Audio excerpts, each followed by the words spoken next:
माँ उमा से, माँ पार्वती से मेरा महेश कह रहा है, मेरा बाबा भोलेनाथ, मेरा बाबा विश्वनाथ, मेरा त्रिकालदर्शी कैलाशी अविनाशी कह रहा है कि हे पार्वती,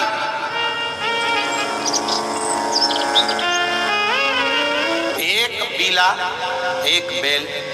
जो मुझे समर्पित करता है, और समर्पित करने के बाद उस बेल की महत्वता देखिए, जो बैसाख महीने में बाबा शंकर को जो चढ़ाया जाता है और 1000 अश्वमेध यज्ञ का पुण्य फल हम प्राप्त कर लेते हैं, मात्र एक फल चढ़ाकर, मात्र एक फल चढ़ाकर। हे पार्वती,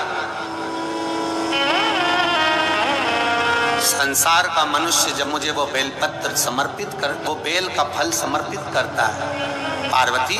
वो फल जो मुझे चढ़ता है, फिर मैं भले नर्मदा के जल से निकला हुआ कंकर शंकर क्यों ना हूं, फिर चाहे मैं गंगा के जल से निकला हुआ कंकर शंकर क्यों ना हूं, चाहे फिर मैं यमुना के जल से निकला हुआ कंकर शंकर क्यों ना हूं, चाहे मैं सरयू के जल से निकला हुआ कंकर शंकर क्यों ना हूं, चाहे मंदाकिनी के जल से निकला हुआ कंकर शंकर क्यों ना हूं, हे पार्वती, फिर जो भी शिवलिंग पर वो बेल समर्पित होता है, वो बेल उठाकर जीव अपने कार्य में ले सकता है। ये माँ उमा से कह रहा है। तो उस बेल की महत्वता जानेंगे। अब अपन उस बेल को जानने के लिए वापिस स्कंद पुराण में चले, तो स्कंद पुराण में लिखा हुआ है कि जो बेल बैसाख के महीने में शंकर को चढ़ाया जाता है,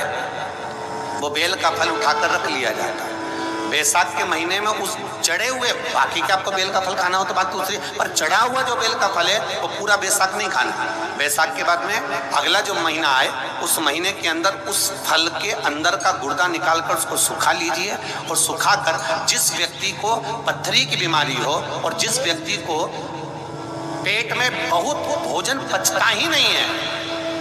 पूरा शरीर पाचन क्रिया बेकार हो गई, उस व्यक्ति को केवल 7 दिन तक शंकर पर चढ़ा हुआ वो बेलपत्र प्रदान कर दीजिए, पथरी भी बाहर और पाचन क्रिया भी ठीक, जिंदगी भर तकलीफ नहीं। उस बैसाख में उस फल की इतनी महत्वता बाबा भोलेनाथ स्कंद पुराण, लिंग पुराण, नर्मदा पुराण, पद्म पुराण के अंतर्गत, शिव महापुराण के अंतर्गत वर्णन कर, उसकी महत्वता है। वो बेल का फल साधारण नहीं हो सकता। जय महाकाल साथियों, इसी तरह से उपायों को जानने के लिए चैनल को जरूर सब्सक्राइब कर दीजिए। वैशाख माह में बेल पत्री पर जो फल लगता है उसे बेल फल कहा जाता है, और उसको वैशाख के महीने में किसी भी दिन शिवलिंग पर अर्पण करके वापस उसे उठा करके लाए और सुखा दें।